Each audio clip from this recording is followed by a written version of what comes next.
வணக்கம் நண்பர்களே. மார்ச் 28ஆம் தேதி சின்னசாமி ஸ்டேடியத்தில் IPL 2026 திருவிழா ஆரம்பமாக போகுது. நம்ம RCB கூட ஹைதராபாத் தான் மோத போறாங்க. டிக்கெட் எப்போ வரும்னு எல்லாரும் கேட்டுட்டு இருக்கீங்க. RCB ஹோம் மேட்ச் டிக்கெட்டுகளை RCB ஆப் மற்றும் அதிகாரப்பூர்வ இணையதளத்தில் மட்டும்தான் வாங்க முடியும். இது KPT ஜெனரல் நாலேஜ்.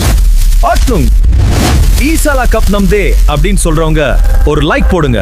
IPL 2026 தொடரோட முதல் 20 போட்டிகள்ல RCB அணி பெங்களூர்ல எத்தனை மேட்ச் ஆட போறாங்க? இது உங்க options. A 2 match, B 5 match, C 7 match. சரியான பதில் A 2 மேட்ச். முதல் கட்டத்துல மார்ச் 28 மற்றும் ஏப்ரல் 5ஆம் தேதி மட்டும்தான் பெங்களூர்ல மேட்ச். மற்ற மேட்ச்கள் ராய்ப்பூர் மைதானத்துல நடக்க போகுது. வெளியில பிளாக்ல டிக்கெட் விற்கிறவங்க கிட்ட ஏமாந்துடாதீங்க. RCB மேனேஜ்மெண்ட் போலி டிக்கெட்டுகளை தடுக்க இந்த முறை பக்கா டிஜிட்டல் ஸ்கேனிங் முறையை கொண்டு வந்திருக்காங்க. இந்த முறை கப் யாருக்கு? RCBக்கா இல்ல வேற டீம்க்கா? கமெண்ட்ல சொல்லுங்க.